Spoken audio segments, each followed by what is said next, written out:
Alors, les enfants, nous voici pour la troisième vidéo pour faire ensemble l'évaluation sur les mathématiques. Donc, c'est des petites révisions un petit peu depuis le début de l'année. Donc, il n'y avait rien de spécial à réviser. Si vous avez travaillé régulièrement, il n'y a pas de problème. Donc, vous devez imprimer ces feuilles-là qui sont sur le Padlet. Vous imprimez les 6 pages. Et nous, aujourd'hui, on va faire la page 1, 2, 3. C'est écrit ici.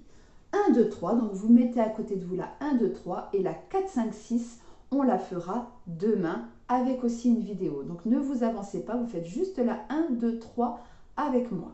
D'accord? Donc, vous imprimez ces feuilles-là et vous préparez un stylo bille bleu, une règle, un crayon de bois, une gomme.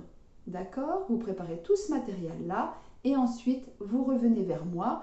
Papa et maman, un adulte, il n'y a pas besoin. Vous êtes tout seul avec moi et on fait ensemble les exercices. Je vais tout vous expliquer, comme si on était à l'école. D'accord? Allez, préparez tout ça pour venir vers moi. Alors, on va commencer avec l'exercice numéro 1, qui est ici. D'accord? Alors, la consigne est la suivante. Relie l'étiquette au nombre qui lui correspond. Vous voyez bien l'exercice. Voilà.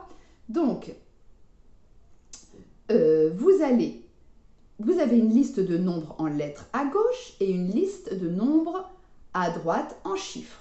Vous devez relier les nombres en lettres avec les nombres en chiffres, quand c'est possible. D'accord? Avec une règle, un crayon de bois. Surtout, vous appuyez bien sur le crayon de bois pour que j'arrive à bien lire après moi sur l'ordinateur quand vos parents vont l'envoyer sur la Dropbox. D'accord? Donc, vous faites, c'est facile, lisez bien les nombres en lettres, ne vous trompez pas, allez doucement. Et ensuite, vous faites une pause et vous revenez vers moi pour l'exercice qui est juste en dessous. Alors, l'exercice qui est juste en dessous, vous voyez, vous avez des cases, d'accord? Vous allez écrire en chiffres les nombres que je vais vous dicter, d'accord? Donc, vous voyez qu'il y a 1, 2, 3, 4, 5, 6 cases. Donc, je vais vous dicter 6 nombres que vous écrivez en chiffres. Première case, donc là, vous prenez votre stylo bille bleu. Stylo bille bleu. Première case, 64. 64. Deuxième case, 79. Je répète, 79. Troisième case, 145. 145. Ça, c'est la troisième case. Quatrième case, 260. 260. Cinquième case, 292. 292. Et ensuite, la dernière case, la sixième, 301. 301. Alors, vous pouvez faire une pause, le temps de tout relire peut-être, ou finir d'écrire. Et quand vous avez fini, vous gardez encore votre stylo bille bleu et on va faire l'exercice avec la droite graduée. Regardez bien les nombres qui sont écrits sur la droite graduée. Vous voyez, ça va de 5 en 5, 180, 185 et vous voyez, vous avez des petits tirés. D'accord? Et puis, vous avez des petites cases vides. Et vous devez les remplir avec les nombres qui sont dans les cases grises. Donc, je vous montre. Ici, vous avez des nombres. Voilà. Il faut les positionner au bon endroit dans les cases qui sont vides ici. Alors, attention, regardez bien les nombres qui sont là. D'accord? Il faut que ça se suive. Donc, ne vous trompez pas. Voilà, donc vous n'inventez pas le nombre, hein. Vous réutilisez ces nombres-là. À chaque fois que vous en écrivez un, vous pouvez le barrer. Comme ça, vous voyez ce qui reste. OK? Donc, vous faites cet exercice-là et ensuite, vous revenez vers moi et je vous explique le suivant.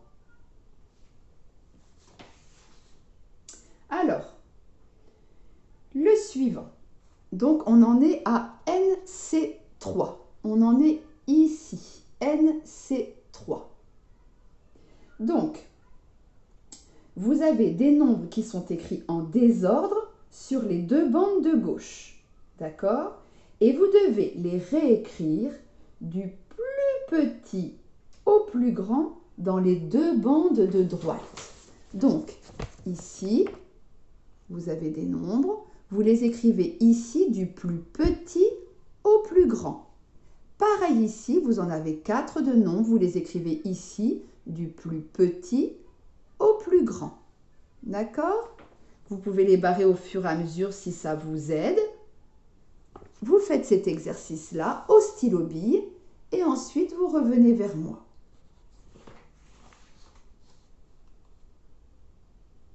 Alors, l'exercice d'après. Vous allez bien regarder les suites de nombres et vous allez devoir continuer chaque ligne. Vous le faites au stylo bille bleu, on en est là. Alors, vous voyez, là, vous essayez de lire tous les nombres et vous essayez de voir l'écart qu'il y a entre chaque nombre. Donc, je lis avec vous le premier, 15, 20, 25, 30, 35. C'est facile. Si vous savez lire l'heure, il n'y a pas de problème. Et vous allez devoir compléter, d'accord, en utilisant le même écart qu'entre 30 et 35, qu'entre 35 et... J'allais donner la réponse. Qu'entre 20 et 25, qu'entre 25 et 30, entre 30 et 35, et vous continuez. D'accord? Deuxième, j'explique tout, comme ça vous faites tranquillement après. Deuxième, attention, la deuxième bande, c'est 20, 30, 40, 50, 60. Facile aussi. Donc, vous continuez en utilisant le même écart qu'entre 20 et 30, qu'entre 30 et 40. Vous continuez. Et ensuite, la troisième bande, attention, 160, 170, 180, 190, 200. Et vous utilisez toujours le même écart, d'accord? Entre les autres, là, vous calculez l'écart qu'il y a et vous continuez la bande avec le même écart. Donc, vous faites ces trois bandes-là au stylo bille, d'accord, pour que je vois bien. Et ensuite, dès que c'est fait, vous revenez vers moi, d'accord? Et on va s'attaquer à la feuille numéro 2. Alors, faites une pause. C'est bon, la pause est faite. Vous pouvez aller aussi faire le tour du jardin pour vous défouler en attendant de reprendre un petit peu de concentration. Alors, la feuille numéro 2. Alors, attendez que je retrouve mes exercices. Donc, on en est à l'exercice NC5. Donc, ça va être sur les doubles et les moitiés, des faciles. Savoir si vous vous en souvenez. Donc, vous avez des cases. Je vous montre. Vous avez des cases ici. Donc, on est dans cet exercice-là. Hein. Vous avez la case A, B, C, D et E. D'accord? Et je vais vous donner un double ou une moitié et vous m'écrivez juste le résultat. D'accord? Juste le résultat. N'écrivez pas tout, le résultat. Attention, donc dans la case A, vous m'écrivez le double de 6. Dans la case A, je veux le double de 6. Dans la case B, je veux le double de 10. Facile, hein? Le double de 10. Vous vous souvenez, pour ceux qui ont un petit peu de mal, le double de 10, c'est 10 et 10. Dans la case C, attention, je veux la moitié de 8. La moitié de 8. Faites une petite pause si je vais un peu trop vite. Dans la case D, je veux la moitié de 10. On coupe 10 en deux, il doit y avoir la même quantité de chaque côté. La moitié de 10. Et dans la case E, je veux la moitié de 40. La moitié de 40. Voilà, vous m'écrivez juste le résultat. Vous faites une pause le temps de finir et on fait l'exercice d'après. Alors, l'exercice d'après, alors je sais que vous n'avez pas beaucoup de place, mais il faut que vous fassiez les additions et les soustractions. Alors, vous n'avez pas de case pour vous repérer, mais vous essayez d'aller bien droit, D'accord? Donc, vous alignez bien les unités, bien les dizaines, bien les centaines. Vous tirez un trait au crayon de bois avec une règle, parce que j'en vois certains qui ne me font pas leur trait à la règle, et vous marquez la réponse en dessous. Donc, il ne faut pas avoir une trop grosse écriture. Hein? Vous essayez de ne pas écrire trop gros. Et puis, si vous avez un petit peu de mal, vous pouvez demander à vos parents de vous faire des lignes si vous avez du mal à bien aligner unité, dizaine, centaine. D'accord? Au crayon de bois. Donc, attention, là, il faut faire en colonne 85 plus 13, donc alignez bien, 127 plus 113, 121 plus 76, et puis après, il y a deux soustractions. 47 moins 12, 78 moins 41. D'accord? Donc, vous les faites, ces 5-là, ce sont des opérations posées en colonne. Vous tirez bien le trait et vous marquez la réponse au-dessus. Attention de ne pas oublier les retenues. Pour les additions, pour les soustractions, il n'y en a pas encore. Ça va arriver.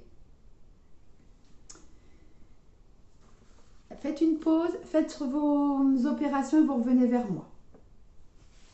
Alors, l'exercice d'après, NC7, c'est un petit problème. D'accord? Alors, je regarde. Je vais vous lire l'énoncé 2 fois. Après, vous pourrez le relire. D'accord? Et vous allez pouvoir dessiner dans le cadre. C'est fait pour ça. C'est un petit problème. Alors, on le lit ensemble. Maxime a reçu un sachet qui contient 16 bonbons. Il doit le partager avec sa sœur en 2 parts égales. D'accord? Pour pas qu'il y ait de jaloux, pas d'histoire. Donc il y a 16 bonbons et Maxime doit le séparer en 2 parts égales. Combien de bonbons aura chaque enfant? Tu peux t'aider en dessinant dans le cadre. Vous pouvez dessiner les 16 bonbons, les séparer en 2. Je veux bien une phrase réponse. D'accord? Combien de bonbons aura chaque enfant? Chaque enfant aura bonbons. D'accord? Donc, je veux bien une phrase réponse. C'est pas difficile. Ah ben, regardez, j'avais oublié que j'avais mis la réponse là. La réponse, chaque enfant aura, et vous complétez combien de bonbons. D'accord? Et puis là, vous essayez de me faire un petit dessin. Voilà, faites cet exercice et vous revenez vers moi pour qu'on fasse celui d'après. Alors, NC8, c'est moi qui vais vous donner des petits calculs, ce sont des multiplications. Je vous demande la table des 2 et la table des 4. Je vous donne des petites multiplications et vous marquez juste le résultat. On en est là. Vous voyez cet exercice-là, là, NC8. Donc, il y a la case A, B, C, D, E. Donc, vous marquez juste les résultats dans les cases. Attention, je vous donne des petites multiplications. Donc, la case A, 2 fois 6. Vous marquez le résultat dans la case A. 2 fois 6. La case B, 2 fois 7. Facile. La case C, 2 fois 9. Je répète, 2 fois 9. La case D, 4 fois 2. 4 fois 2, c'est la case D. Et la dernière case, la case E, 4 fois 5. 4 fois 5. Très bien. Donc, normalement, vous avez écrit les résultats en même temps que moi. Donc, on va pouvoir faire le NC9. Je vais vous dicter des petites opérations, un peu comme dans le chronomètre, mais même peut-être un petit peu plus facile. D'accord? Là, ce n'est pas une question de rapidité. Vous pouvez faire une pause à chaque fois si vous avez besoin de réfléchir. D'accord? Et vous écrivez, alors c'est marqué, écris le résultat des calculs que je vais vous dicter. Donc, vous n'écrivez pas l'opération, vous écrivez juste le résultat. D'accord? Alors, vous avez vu qu'il y a, 1, 2, 3, il y a 10 cases hein, qui sont nommées de A à J. Donc, je vous donne les cases. Donc, on est bien dans le dernier exercice de la page 2. Donc, case A, c'est vraiment des petits calculs faciles. Vous allez voir. 8 plus 2, vous marquez le résultat dans la case A. 8 plus 2, vous marquez juste le résultat. N'hésitez pas, si je vais trop vite, à faire une petite pause. Le B, 18 plus 2, Je répète, 18 plus 2. Le C, 20 plus 6. 20 plus 6. Le D, 35 plus 10. Il suffit de rajouter une dizaine. 35 plus 10. N'hésitez pas à faire une pause si je vais trop vite pour réfléchir. Le E, donc dernière case de la colonne. 60 plus 21. 60 plus 21. Réfléchissez, 60 plus 21. N'hésitez pas à faire une pause. Colonne d'à côté. F, attention là, ce sont que des soustractions. Moins, attention.